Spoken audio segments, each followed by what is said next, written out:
friends, before we begin, I invite you just to take a breath.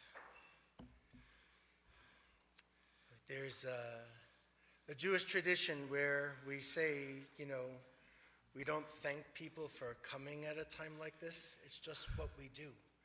We're supposed to show up for our friends and for our family when they need us. And so while we might not express that thank you, maybe they will. That's okay. I know there's gratitude. I know it's important to them to have all of you present today. We'll share a couple of things before we begin. After the service, we'll be going directly, without an escort, directly to Mountain View Memorial Park. And if anybody needs help or assistance getting there, the folks from Christ Mortuary and Mountain View will be able to assist you in finding and getting the address and plugging it in. Tonight, there is going to be a minyan. A minyan is our service so that our friends who are mourners today are able to say Kaddish. It's a hard thing to do, and so again, there's a showing up, and we support them with community and love around them. So tonight we'll be at Andy's home, and tomorrow we'll be in Denver, I believe, in Ruth's. We also have a tradition of making an act of tzedakah. Tzedakah is an act of justice and righteousness. It's an effort to restore some balance to our broken world. And in Jewish tradition, instead of bringing flowers, which wither away, there is this idea of making an act of tzedakah. And the family has designated Jewish family service, Hadassah, and HaYes. HaYes used to be the Hebrew Immigrant Aid Society. Now the Jewish community doesn't need the same support for itself, but those that have been moved by that work of helping immigrants provide that support for others today. So let's take a breath again, and we move into our service this morning. There is a tradition of reading Psalms and reading sources from Scripture, because the writer of Psalms knew what it was like to hurt, knew what it was like to feel loneliness. And so in this time of grief, we listen to the voice of our sacred texts and writers of Psalms that bring us a message of God's nearness. It tells us of our kinship with our Creator, in light as in darkness, in joy as in sorrow, in life as in death. Psalm 16 asks that we are always at the side of God, or at the side of the one. And that can be felt through connection to God, or through the connection to the people who show up in our lives to support us in these times of grief and loss. Shiviti Adonai lenegdi tamid ki mimini balemot lachen samach libi vayagel kevodi af besari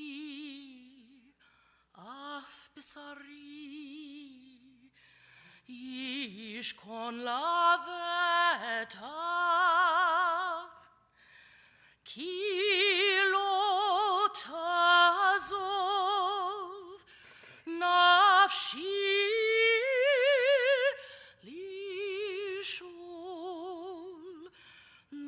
titen chasidecha lirot Shabbat. Todi'eni orach haim, sovas machot et panecha, ne'imot, ne'imot, bimincha netzach, shiviti Adonai lenegdi tamid, ki mimini balemot, ki mimini balemot.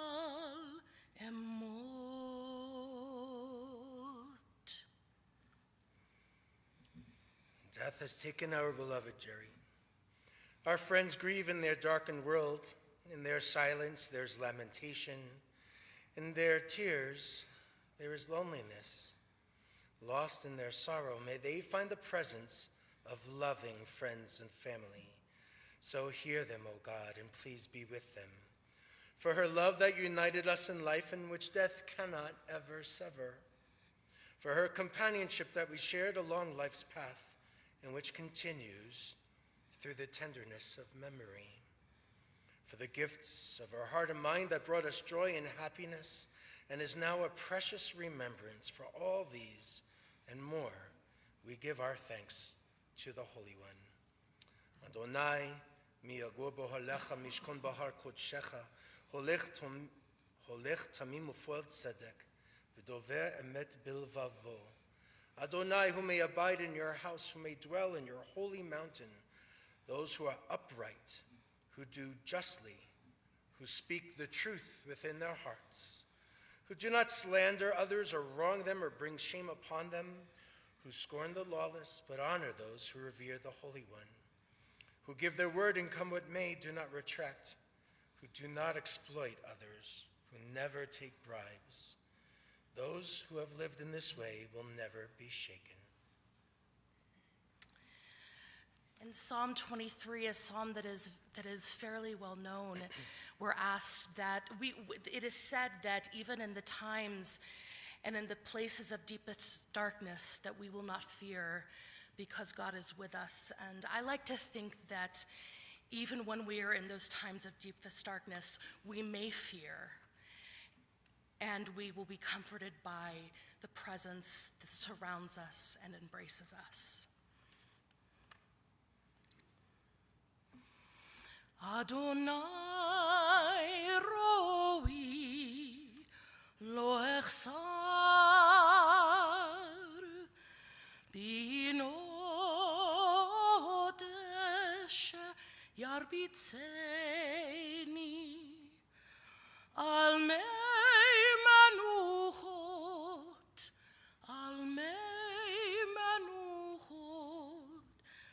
yenaleini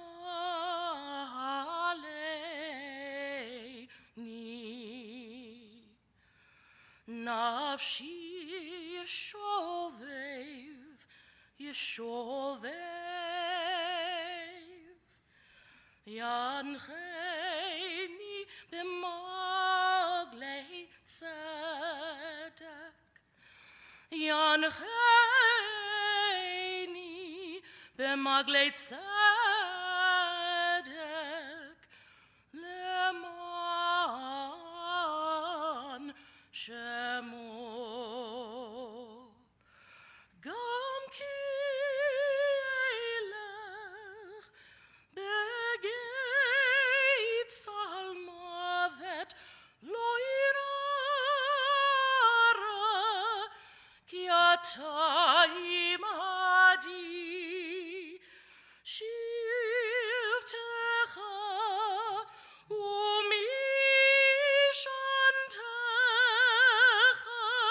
hema yenachamuni. לפניי, שולחן נגד צורריי, דשנת בשמן ראשי, כוסי רוויה. אך טוב וחסד ירדפוני כל ימי חיי, כל ימי חיי, ושבתי בבית אדוני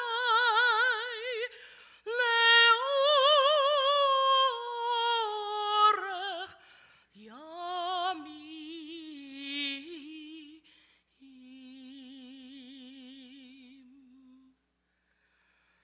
אדוני רואי לא אחסר, אדוני רואי לא אחסר.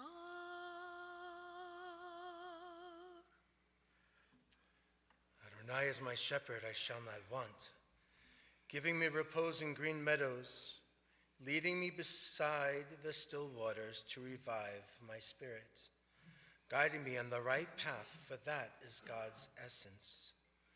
Though I walk through the valley of the shadow of death, I fear no harm, for you are with me.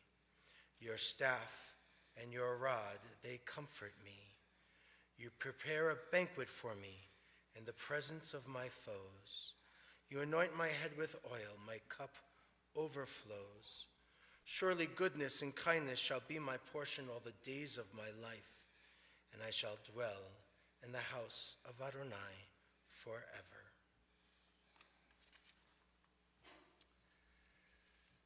A poem. Mourning is the price we pay for having the courage to love others. Even in grief, we know that the wonder of human life is too complex and too magnificent to be memorialized in endless pain. The gifts of spirit our loved ones gave us cannot be measured or weighed, nor can they be lost or even tarnished by time.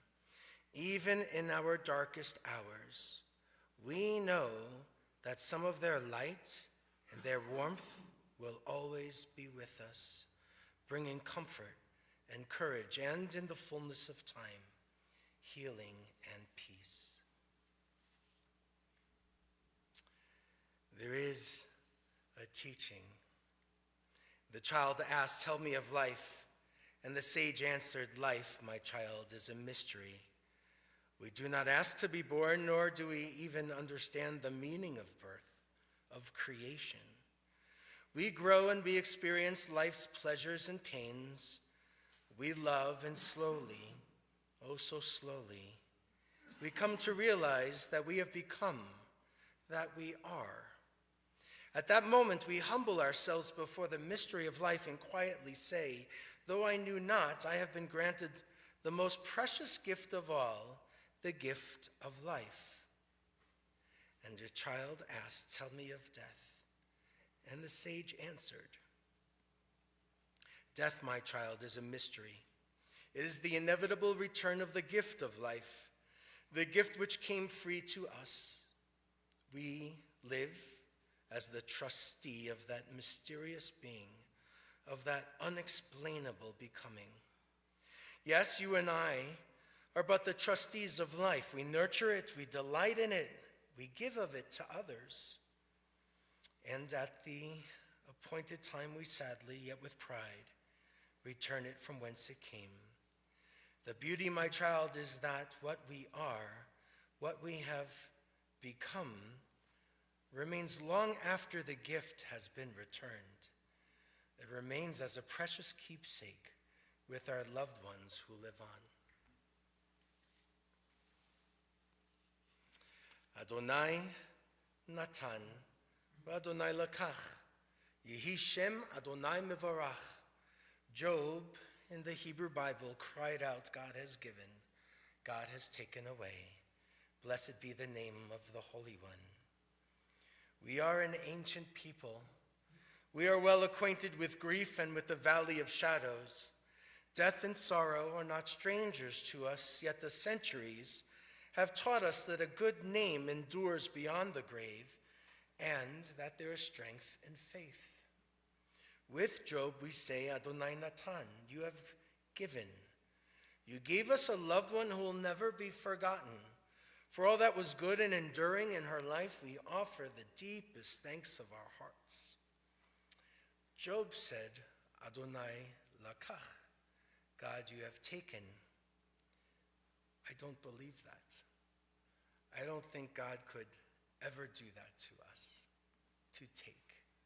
I do believe that God receives with open arms and shelters.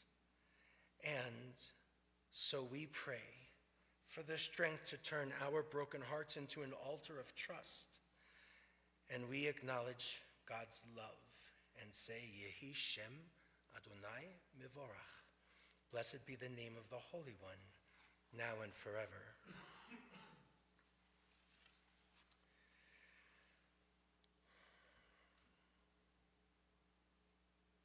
Yesterday was the last day of Hanukkah in Jewish tradition.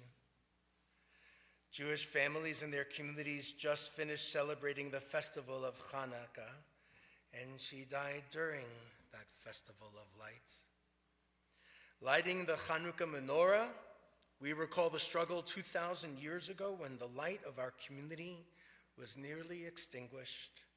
How our ancestors fought to keep that light burning and how they succeeded in securing religious freedom for themselves and for the generations that followed. Through their struggle, those Maccabees bequeathed to us the honor of rekindling those lights each and every season. For us, the lights of Hanukkah symbolize the lights of life, which we cherish, preserve, and enjoy throughout all of our days. Jerry's life had a brightness that brought light and warmth to all who knew her. And although, like the Maccabees of old, her life was not without its struggles, very much like our ancestors and like us, her life brought light into the lives of those she loved, and she too bequeaths the honor of rekindling those lights to the generations that follow her. So we are going to hear about some of that light. We have a number of members of her family who are going to be sharing story and tribute and memory to help those lights stay strong, to kindle flames of memory and of legacy. So the first group will start with Andy, and then her son, and then two granddaughters, Nicole and Jessica. So Andy, Nicole, and Jessica, you folks can come up one at a time. Andy, you can begin, and then we'll share the following group.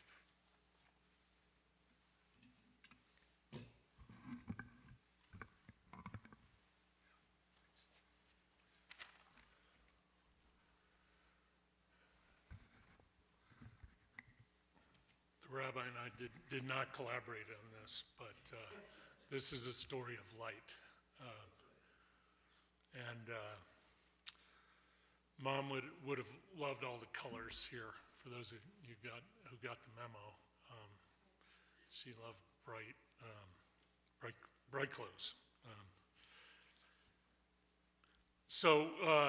She was born Gertrude K. Maudlin on Veterans Day, and the light part will make sense later on.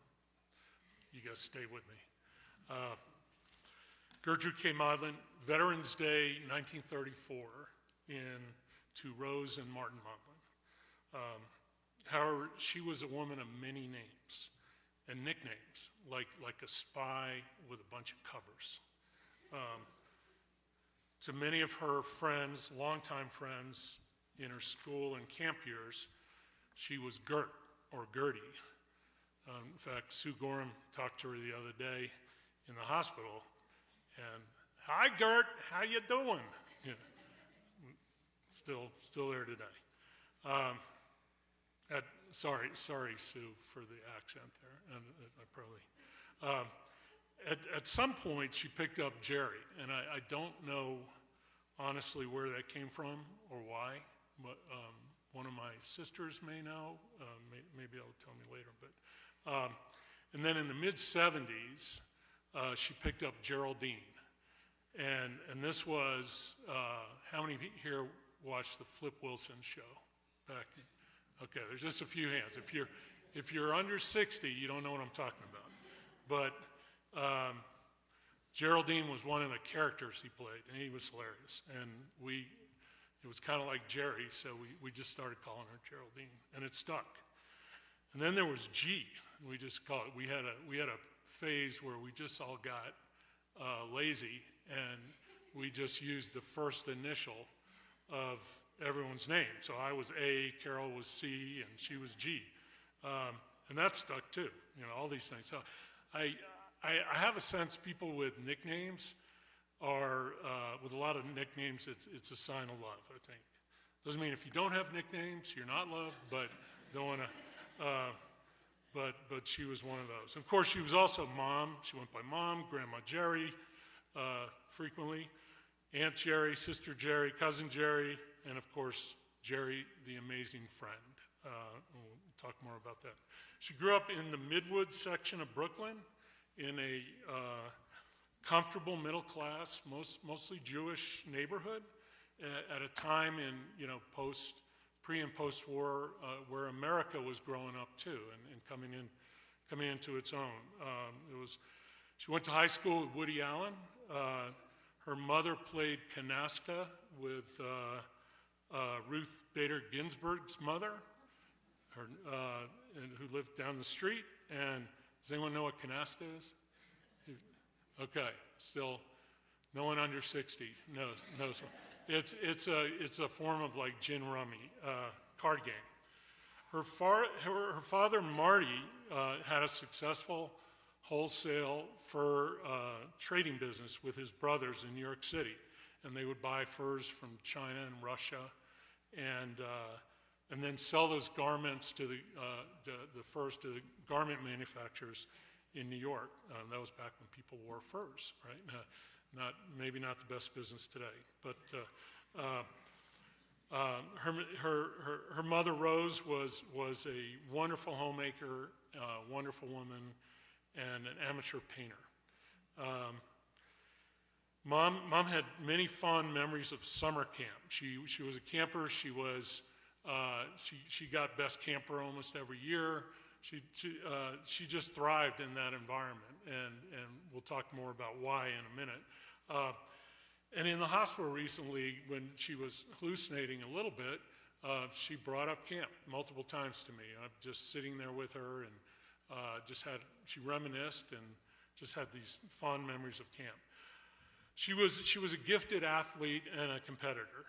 She played junior girls tennis circuit growing up in the New York City area, went on to play college basketball at Skidmore, and then picked up golf in retirement.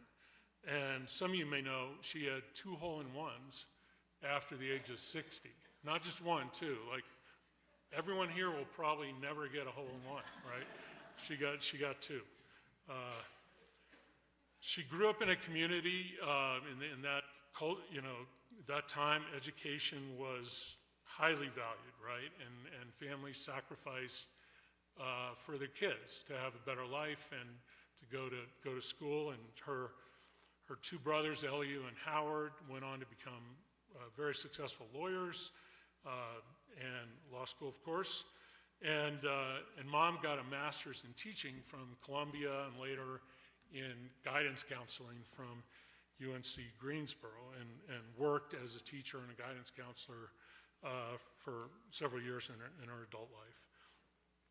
In hindsight, when I look back, she was a bit of a trailblazer for women of that generation, from both her education and her athletic pursuits. After her first marriage ended in a difficult divorce, she found new love and a new life with Dr. Harvey Rubin and moved me and my two sisters to Greensboro, North Carolina, adapting to a culture and environment that was very different than Brooklyn, but she did it without any hardship. We'll talk more about that. But she and Harvey had a wonderful marriage, 46 years until his passing in 2017. And we formed kind of a Brady Bunch type of family right when the Brady Bunch was peaking, right? Early 70s, that was the show. We watched it on TV, and we were kind of like, it was obviously a parody of our life, but we'd watch it on Fridays and somewhat watching ourselves. We even had our own Alice. Her name was Pansy, and she was awesome. And Mom fully embraced Harvey's 4 daughters, and he fully embraced her 3 kids. It was really wonderful. And wherever we lived, and where Jerry created a warm, welcoming home for her family, you couldn't ask for a better mother.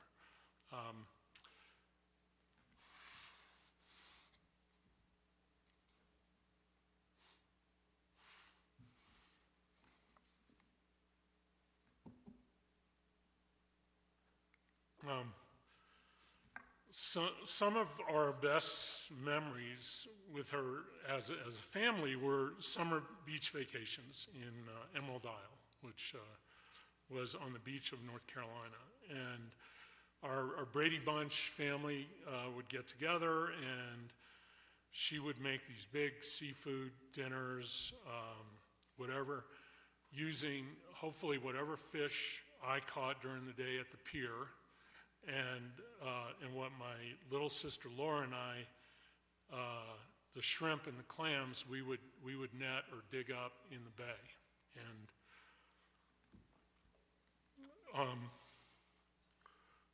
she would even let us, little ones, Laura and I, stay up late and watch Saturday Night Live with our older sisters.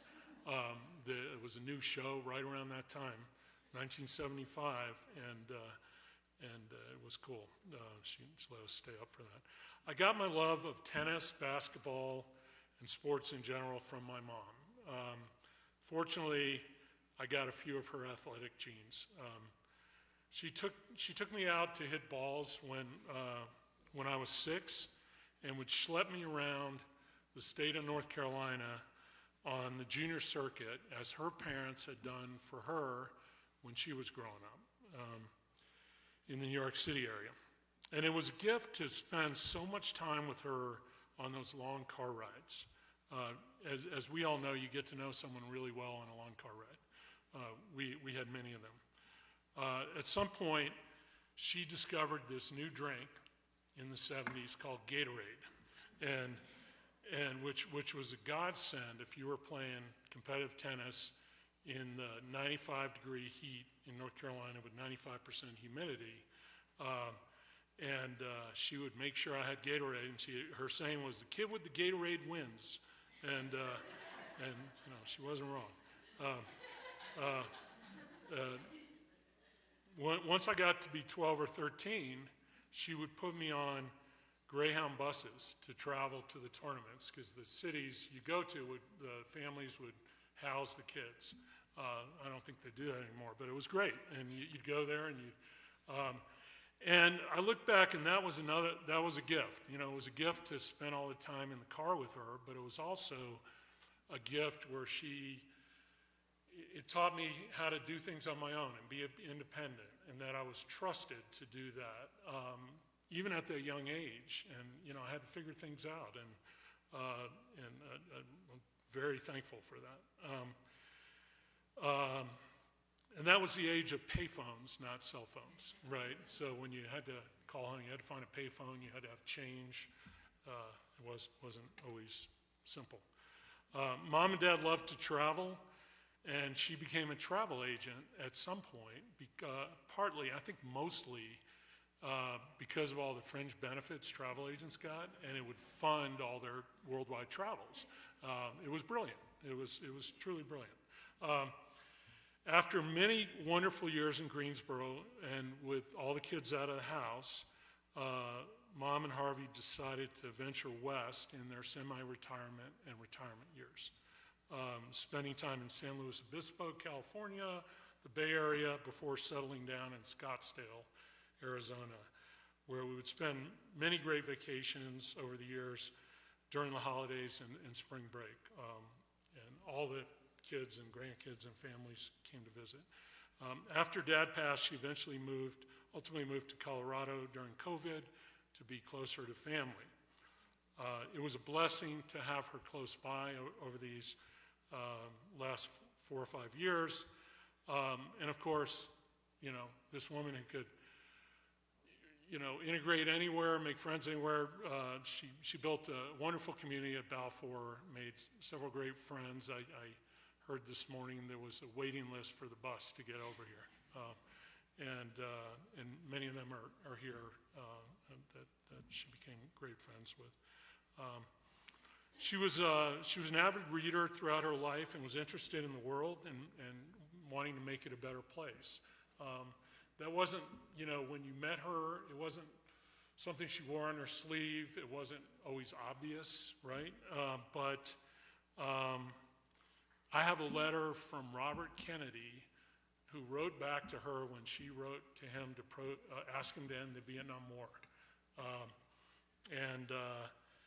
She also was active helping Russian Jewish immigrants in the 80s. There were a lot of them coming to the U.S., helping them integrate into society.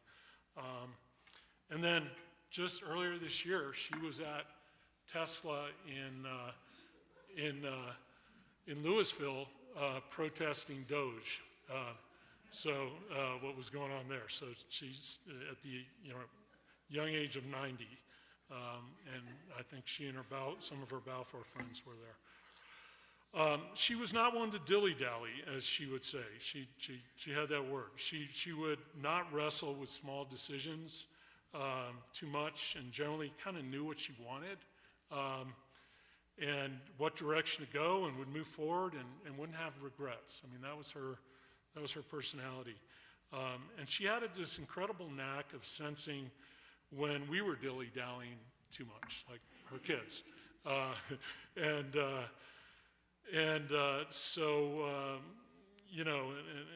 a subtle way of nudging us without us feeling pushed. So instead of saying, hey, propose to that beautiful young lady already, what are you waiting for, you idiot? She didn't say that. That's what she was thinking maybe, but she found a very subtle way to communicate that to me and do something I should have done already and so on. And I think back, she knew I was being too cautious because of the divorce, and she found a way to nudge me, which was another gift. And looking back, I can't remember a time she nudged me where she was wrong. She was always right. So as we all know, Geraldine had this unique ability to integrate and adapt to any environment and connect with all kinds of people. Very unique. And this was a woman who would form deep friendships wherever she lived, wherever she went. She was stuck in DIA for 2 days during the blizzard of 2003. It's called the St. Patrick's Day blizzard. And so she created a little community there for 2 days, all these friends, and one of them she stayed in touch with for years. This is, a layover. That's who she was. And my sister Carol said yesterday, which I think was so true, it's not that she made so many friendships throughout her life. she maintained them all, and just it seemed effortless, how she did that. Which begs the question, getting to the light part, why was this special woman so universally loved by friends and family? Why did she so easily develop new friendships wherever she went? We all know she did, but why? So I was thinking about it, right? Like many things in life, it's not just one thing, right? It's usually a mix. And the way I think about it, I think she had a unique blend of traits and character that enabled this. Upon reflection, first and foremost, she had this genuine warmth and kindness that just made everyone around her feel good and lifted up. Never knocked down. You never heard her knocking anyone down. And there was nothing fake about it. It was truly authentic. It was who she was to her core, and everyone could sense that. And so that's one. I think second, she had this, this zest for life and a sense of fun that was, of course, a natural part of her spirit. And Mom was not a wallflower. She would not sit around. Far from it. She was a doer, embraced life every day. There were planned activities. There were spontaneous ones. There was an openness to trying new things.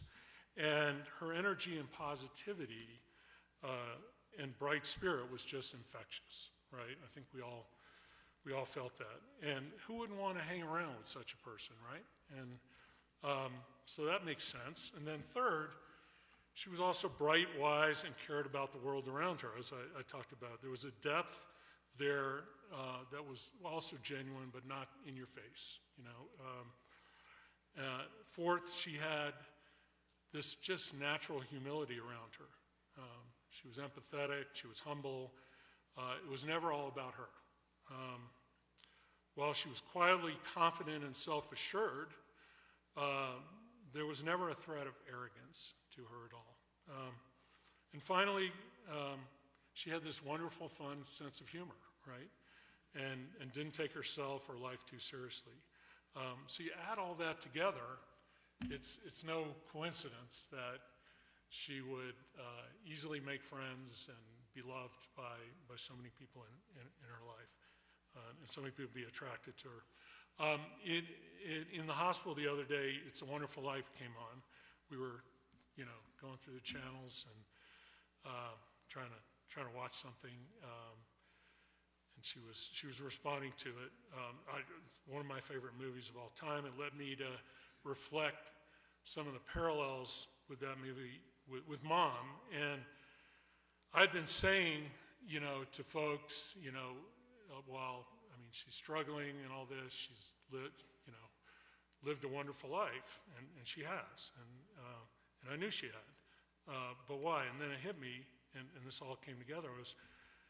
She lived a wonderful life, a wonderful life, largely due to the fact she was so wonderful to everyone around her, right? And that ties into those who've seen the movie.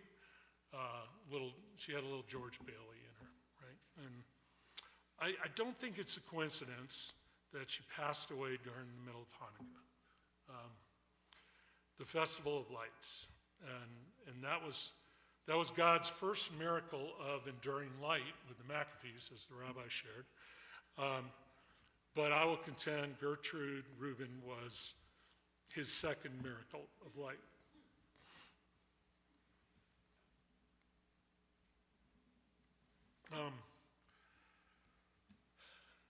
Wrapping up, I was having breakfast with my good friend Mike Reagan a couple days ago, and we were talking a little bit about how the phenomenon where, it's not just when someone passes away, they live on through their memories. Of course they do, but they also live on through their wonderful traits that were passed on to their kids and their grandkids. And And you see that in them every day. And we live in a world too often where people blame their parents for their problems, right? And I think it's actually the opposite. We should be celebrating our parents and grandparents for the gifts they give us that we see in ourselves and others every day. Janice didn't pay me to say that, right? And so we all consider ourselves lucky to not only experience this 91-year miracle of light, but also keep her in our memories and witness her legacy every day. So you're going to get the privilege to witness some of that firsthand with another one of her kids and 4 of her grandkids that are coming up next, starting with Nicole.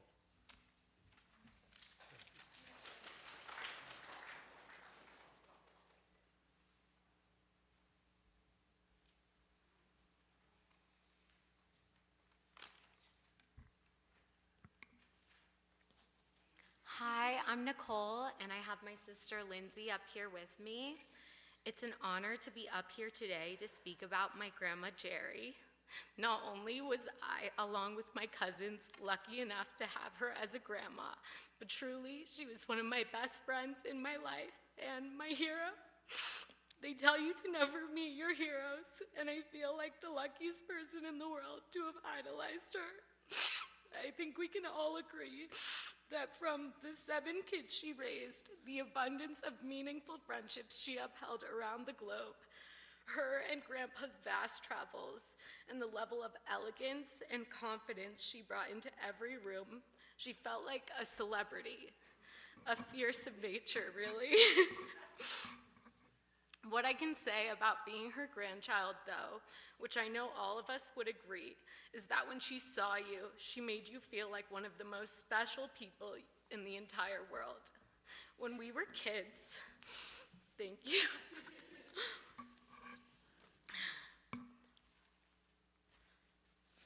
When we were kids, she became ecstatic when we'd walk in any room and she'd ask us if we took our pretty pills because she'd say how beautiful we were.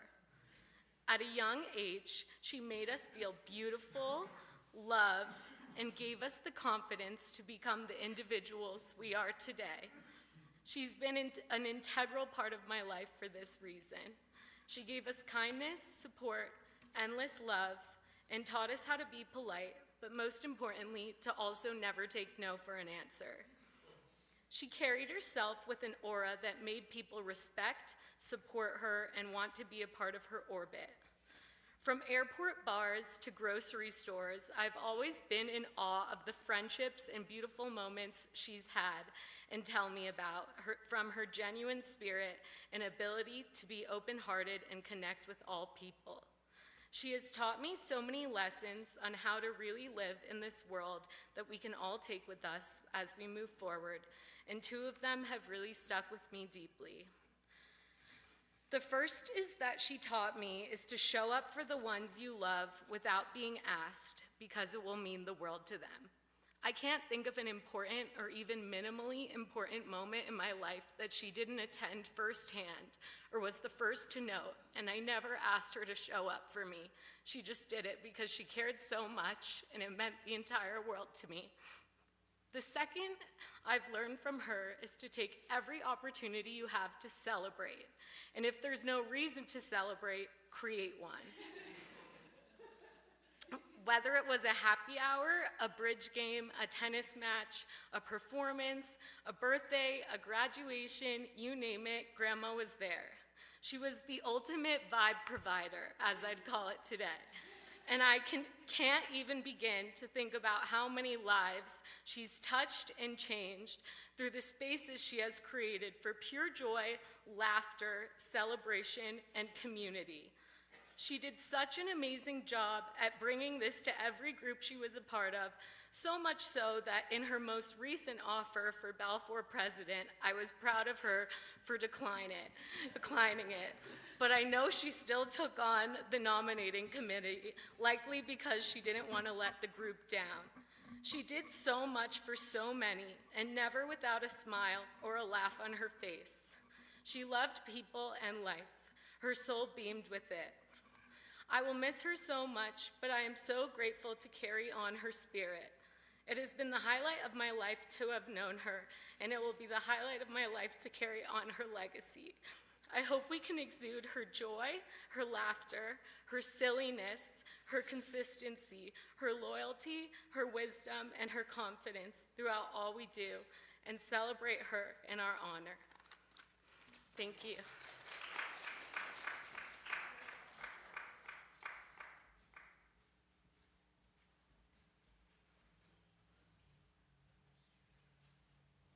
I'm realizing now how bad my eyes are. It's when you know you're old. I'm like the oldest grandkid, I think, here. My twin sister Stephanie, so my eyes are bad. I'm Jessica, and I'm honored to be here to be able to talk today about Graham and Jerry and some of our memories. So a couple things that I've already heard this morning. I'm not copying, I already had it written down, so just a theme. I want y'all to know that. So, when I think about Grandma Jerry, the phrase that fits her best, zest for life. Is here a theme? She had this incredible energy, this joy that pulled people in.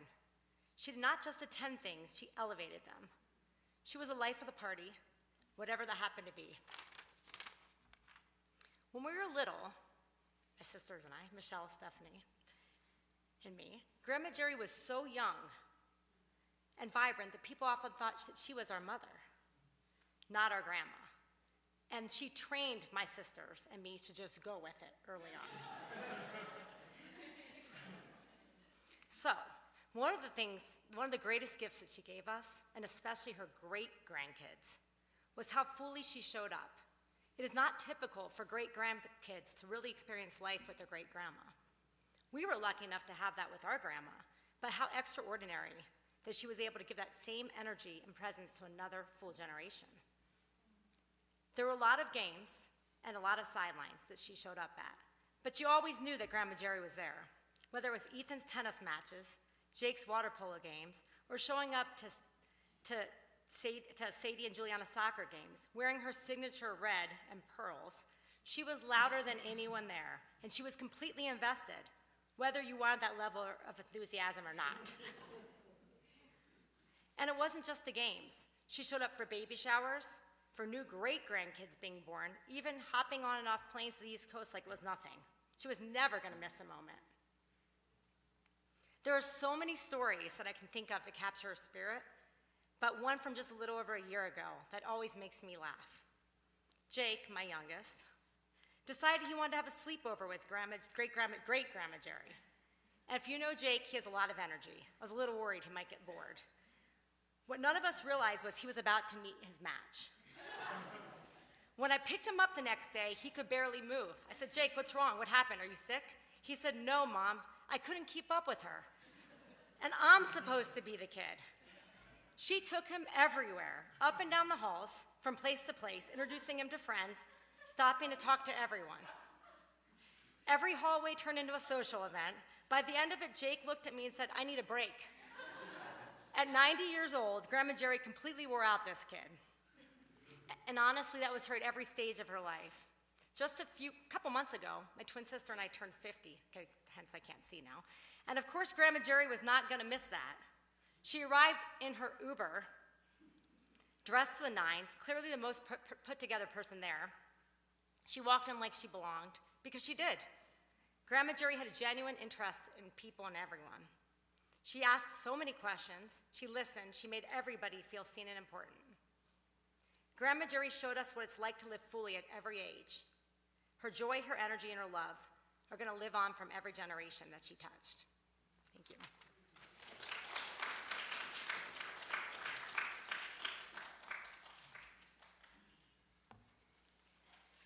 A few more people to share. We're going to ask Adam and Laura and Jordana to come.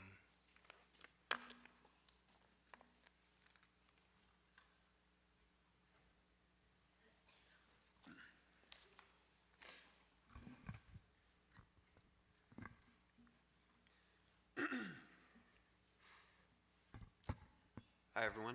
I'm Adam. And thank you all for being here. It's with great honor and simultaneously great dismay that I'm speaking here today.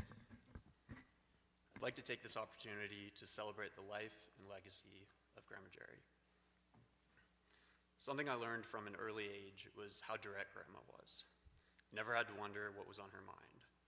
It's a trait I've always admired. I'll never forget her famous line to get someone's attention. "Hey, you with the hair on your head." It was always this sense of humor that attracted people to her everywhere she went. You'll be hard-pressed to find a more selfless individual. She took care of everyone around her and expected nothing in return. If you ever visited her and left hungry, you must be thinking of someone else. At the age of 91, she still tried to get up and fix a plate of food for me. Don't worry, I didn't let her. Family is everything. This is the most valuable lesson I learned from Grandma. I don't think I truly understood the message at the first family reunion I attended in Scottsdale, Arizona, but as the years went by, it started to make sense. Whether it's your blood relatives, in-laws, or friends that become family, you do everything in your power to hold on to these relationships. Some of my best memories with Grandma involve tennis, whether it was playing on grass or clay courts with her in Arizona, watching Wimbledon or the US Open on TV, or listening to stories about Uncle Andy's matches. It's something we always bonded over. Tennis is in my blood, and my love for the game is thanks to Grandma Jerry. She's also the reason I shop at Costco and fly Southwest, so they have her to thank for my business. For the past 3 years, I've spent Thanksgiving in Colorado, and the majority of that time I spent with Grandma. We'd have our meals at the restaurant in her building, and every chance she got, she'd introduce me to one of her friends. Let me clarify, this also happened to be every individual we passed in the building. If I didn't know any better, I'd say she knew everyone. After all, as she liked to remind me, the residents at Balfour even asked her to be president. She said it was too big of a commitment and that she settled for the head of the welcoming committee instead. This was nothing new. Grandma could make friends anywhere and with anyone. She always had a great appreciation for the arts and historic sites as well, so it's no wonder we went to the Denver Art Museum, Arvada Theater, and Pearl Street all in one visit. One of our stops on Pearl Street was Hotel Boulderado, which is actually where I'm staying this week. She always loved to say how happy she was that her chauffeur was back in town. Let's call it driving Miss Rubin. When I returned this year, we picked up like not a day had passed. We went to Thanksgiving dinner at Andy's, watched my alma mater, Georgia Tech, play UGA. We lost, by the way, and here I am in red and black, go figure. And made our annual trip to the Arvada Theater. The Saturday after Thanksgiving, we went to her favorite French cafe in town. And it was no surprise that she wouldn't let me pay. Afterwards, I drove her home, and we spent about 2 hours talking.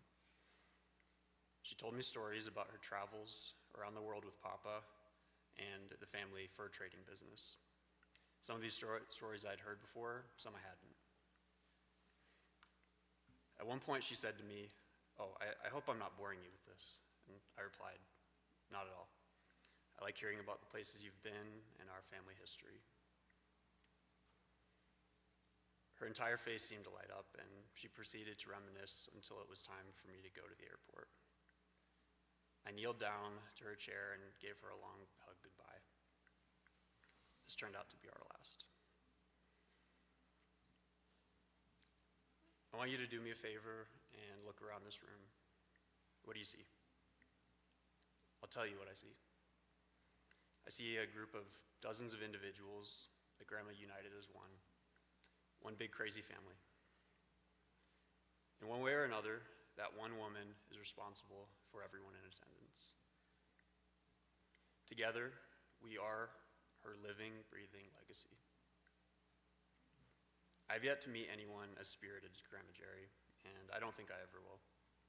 She was one of a kind, a light in times of darkness, and that's how I'll always remember her. May her memory be a blessing. Thank you.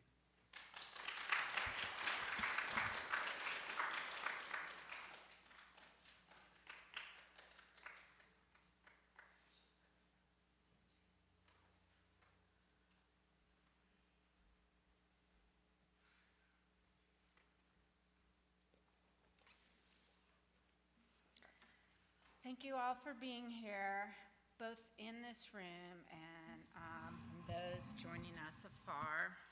Yeah, I'm short. Don't really belong. But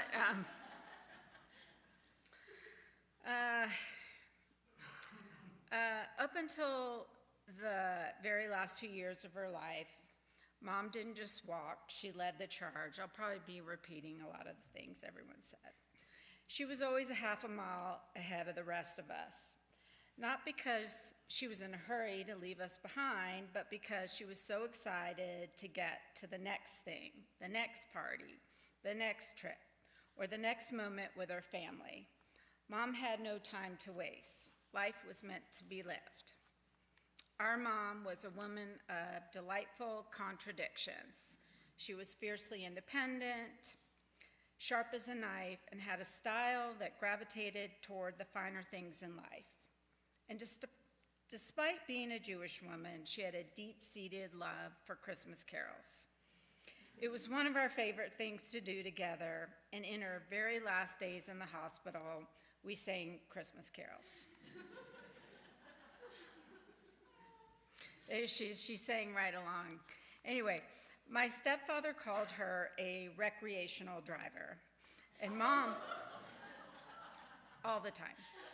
And Mom, at 91, was behind the wheel into her final days, even driving herself to the hospital. But when things did slow down, it was always for people. Mom was the ultimate girl's girl and had circles of friends from every era of life. She was the world's very best entertainer. I remember being a teenager and being hired as her permanent sous chef and dishwasher. Every appetizer, main dish, and dessert was made from scratch, and those recipes, I believe, have been passed down to many of us. Some of her fave phrases were, "It's dreary looking," "Hi doll," "You bet," "It's happy hour," and "You look gorgeous." Her grandkids were her greatest joy, and she tried to never miss a single event in your lives. And for me, our bond was cemented in our shared laughter. She had an infectious giggle that made everything okay. In recent years, our phone calls always started with her favorite question, "LJ, who's on first?" Sorry, guys. That was code for my dating life. For 9 years, she has been my scout, my coach, and my most honest critic. Everybody was talking about how Adam said how direct she was, right? She'd listen to me describe a date for 30 seconds, and before I could even finish, she'd make the call, "He's out." Enough already. And in those who's on first conversations, I saw the full picture of who she was. Her unwavering support, her incredible stamina, and her fierce devotion to my happiness. She wanted the best for me and for everyone because she gave the best of herself to everyone. There's too much to say about Geraldine, so I'll end by saying she was the world's greatest cheerleader and supporter to all of us.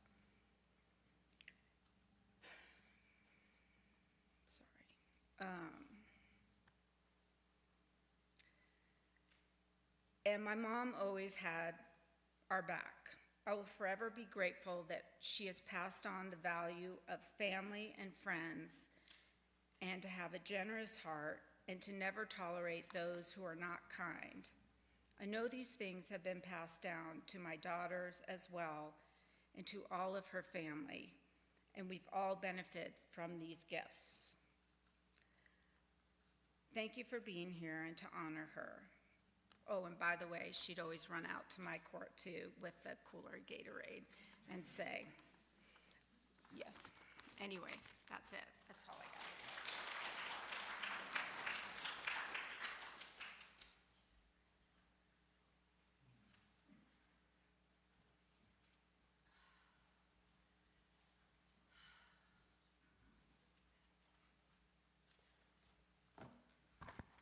Hi, guys. What a treat. It's such an honor to be up here talking about Grandma Jerry. I think about anytime I'd call her on the phone, and I just hear her voice. I mean, I'll forever hear her voice. It was such a unique voice. And she'd say, Jordana! She couldn't say an A. She had no use for A's at the end of anything. It was an R. So sorry, Grandma, for that horrible, I never nailed your accent. So much has been said, and there's so much more to say. I'm just going to tell a couple stories. My dad mentioned she was born in Midwood, and I lived in Flatbush for a year, and the Target and the Home Goods were way down at the end of the subway stop, and years prior I had put her address, her home address where she grew up, in my Google Maps, and I noticed it was not much further, so I walked down there one summer day just to see the house that she grew up in. It was like 30 minutes from our apartment. And it was this beautiful little cul-de-sac. Like, you're in like bustling Brooklyn, and then you turn the corner and it's like suburbia. And there was this woman, this Hasidic woman, walking with her little toddler who was riding a tricycle. And she looked at me, and it was like, the middle of the summer, and I was decidedly Reformed. She was like, "What are you doing here?" And I told her my grandmother grew up in that house, and she was so touched that she was like, "Wow, that's amazing. The so-and-sos lived there, and it was a beautiful home." And I feel lucky that I got to go see it. So if you're ever in Flatbush, I'll give you the address. She was a very, very stubborn woman. And I think it manifested in her independence. She was stubbornly independent.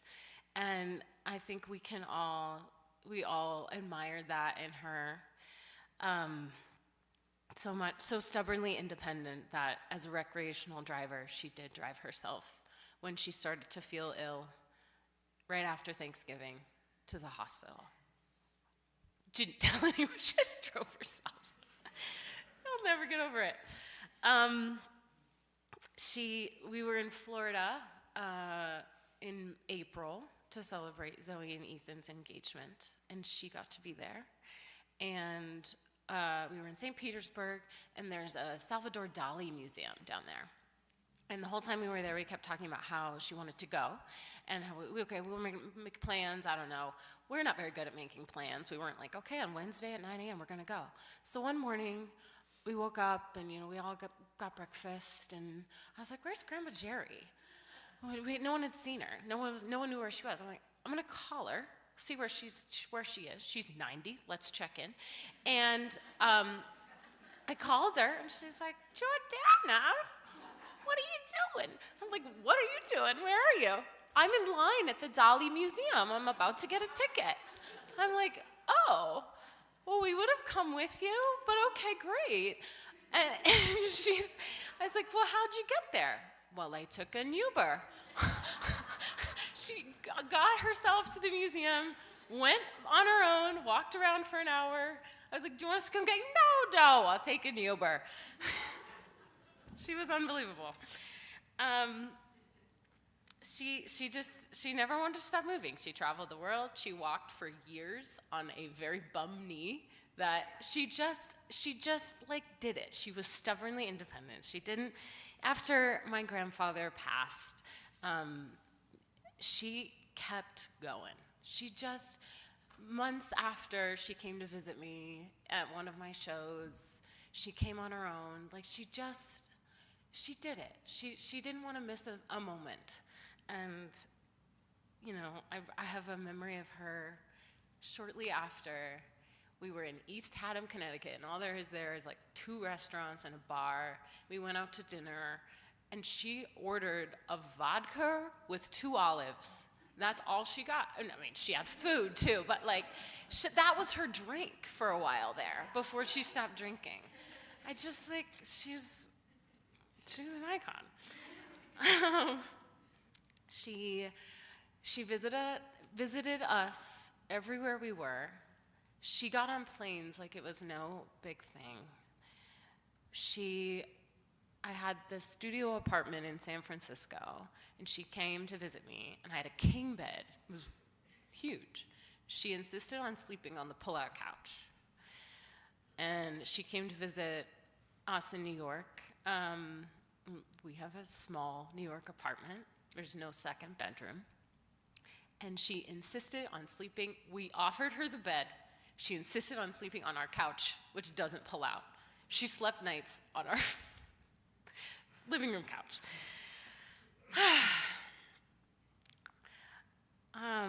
I know that she was an incredible mother and wife and friend and sister and aunt and all the things. But I have to say, I think she was born to be a grandma. Can't imagine her not being a grandma. She was the best grandma. We have a lot of best grandmas. In her last few days, I started thinking about her house in Scottsdale, which is where I think we spent most of our time with her as our grandma. And I took myself on a little tour of the house.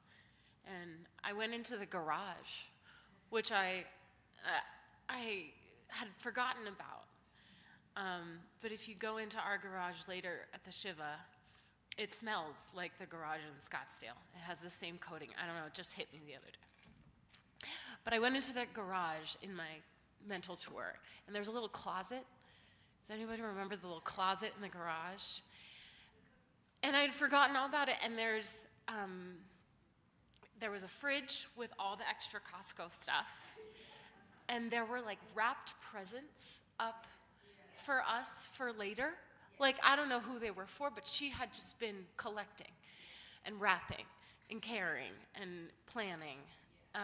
There was chocolate. I remember stealing chocolate from in there.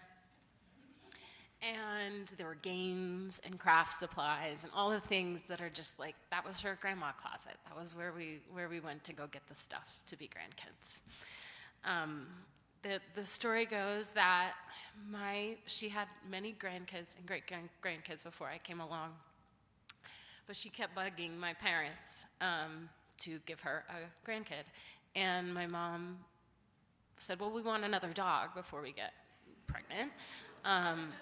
And so the story goes that a couple weeks later, she arrived with her dog, who she was bequeathing to them. Here's Carrie. Get to work. And then I came along. It's true? True. Did she actually show up with Carrie? Did you know Carrie was coming? Who knows?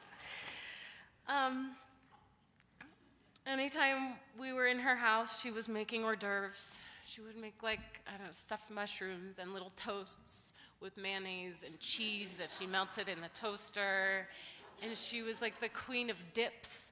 She would make these incredible, it was like chicken liver, but vegan. It was like eggplant and walnut. So I think I'll make it tomorrow. So come to the Shiva. I have the recipe from a text, I think. I'm cold and I have to pee, and I'm sad and I'm nervous. I'm shivering. Sorry. She was always making hors d'oeuvres, but she really loved hosting and being at parties. As many have said, she was a party girl and not in the that sense, but in the sense of community and people and humans.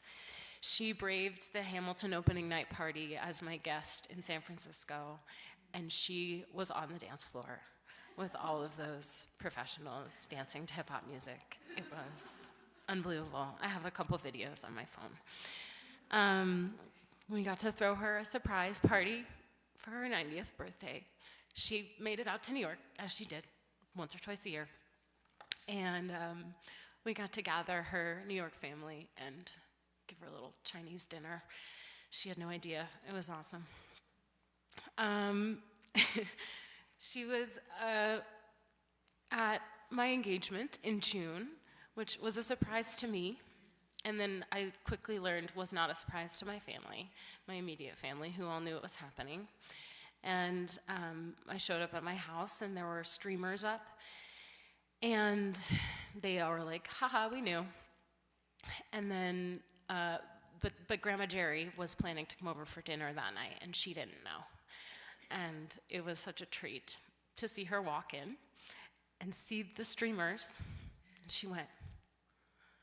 she was confused. Is it my birthday? It was the best. And in a lot of ways, sure, every day was her birthday. I think the last thing I'll say about her is that, like others have said in other ways, she had this relentless optimism. Nothing would bring her down. She never said a negative word about another person, unless maybe he was the president of the United States. Ethan told me today that Jerry had told his mother when she was sort of deciding whether to get the salad or the home fries at some brunch restaurant somewhere, that Jerry said, well, my husband was a surgeon, and he said, as you get older, you need some more pounds on you, so you should get the potatoes. And I think we should all just sort of embrace that. As we're all getting older, we should all just have the potatoes. When she came to New York last summer, the one thing she wanted to do was to go to this balloon show she had heard about. We went, just me, her, and Jordan, through the Park Avenue Armory, and there were all these balloon sculptures set up, and it was us and children. And people playing, these little kids playing games, and she got right in there and like threw the balls at the screen to like make the thing pop. I don't know. She was having the best time. She was a little kid. During COVID, when she moved here, and she was at high risk, but we would see her often from afar, and she'd say, "Huggy Wuggy." She would just say huggy wuggy. That was her version of a hug.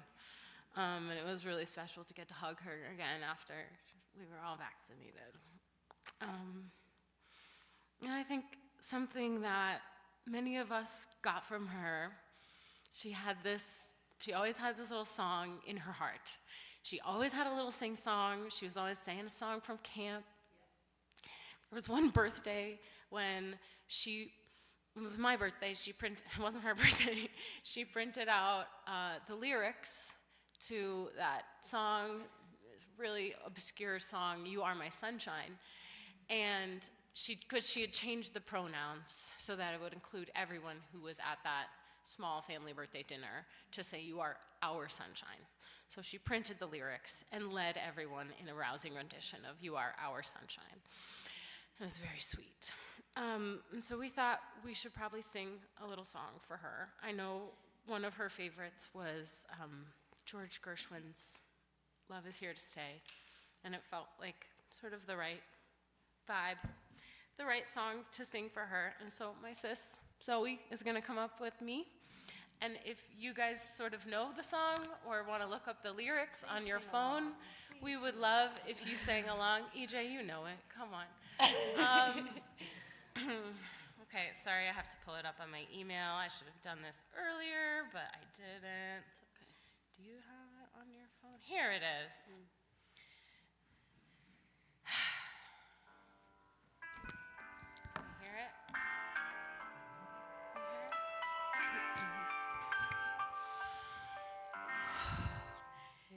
It's very clear our love is here to stay, not for a year, but ever and a day.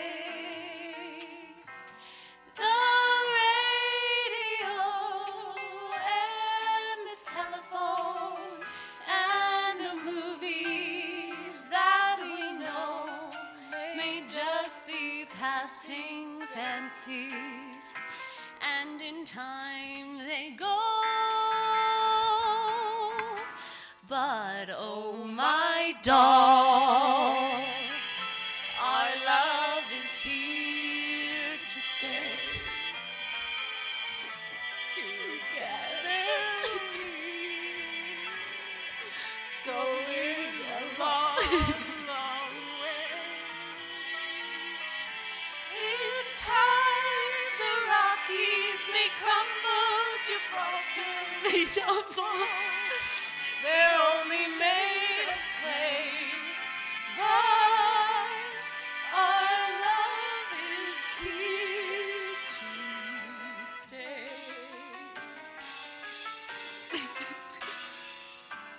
That's it. Thanks, y'all. Dan's great. We love you, Grandma. Love you.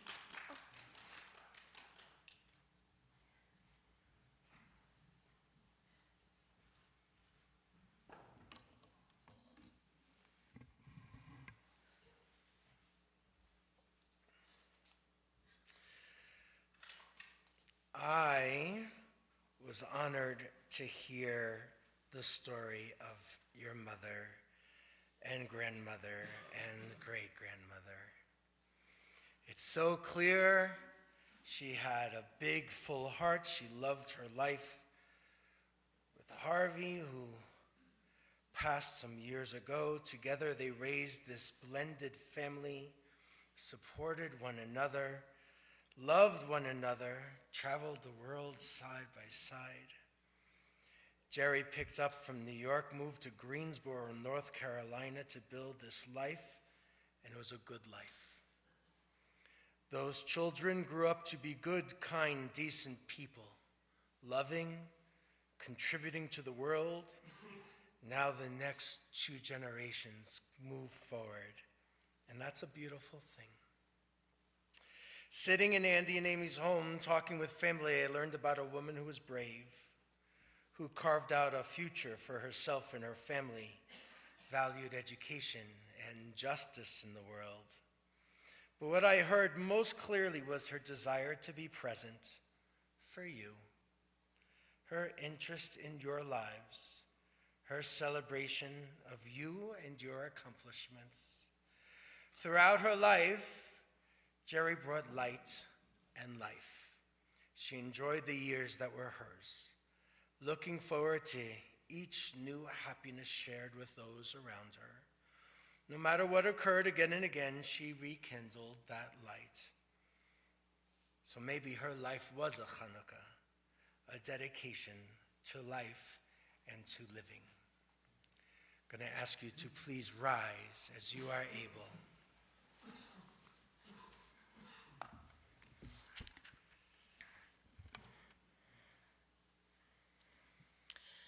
El male rachamim, shochein b'meromim, hametzei menucha nechona, tachat kanfei hashechina, im kedoshim utehorim, kezohar harakia, mazhirim. את נשמע טובה, בת בנימין ורוחל, שהלכה לעולמה. בעל הרחמים, יסתיריה בסתר כנפיו לעולמים, ויצרור בצרור החיים את נשמתה. אדוני הוא נחלתה. ותנוח בשלום על משכבה, ונאמר Amen. God, who is full of compassion, eternal Spirit of the universe, grant perfect rest in your sheltering presence to Tova bat Binyamin v'Rachel, who has entered eternity. God of mercy, let her find refuge in the shadow of your wings. Let her soul be bound up in the bond of everlasting life. God is her inheritance. May she rest in peace. Let us all say Amen.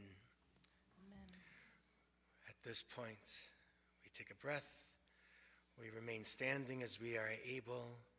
We're going to invite those pallbearers to come forward, going to meet Rebecca right over here to the side of this table. And after Jerry is going to be escorted out, her family will be able, the immediate family will be able to come and follow her outside, and we ask others to go through that front door again, and we will conclude our time for this part of the service, and we'll meet at Mountain View Memorial Park, the cemetery that's on Kalmia.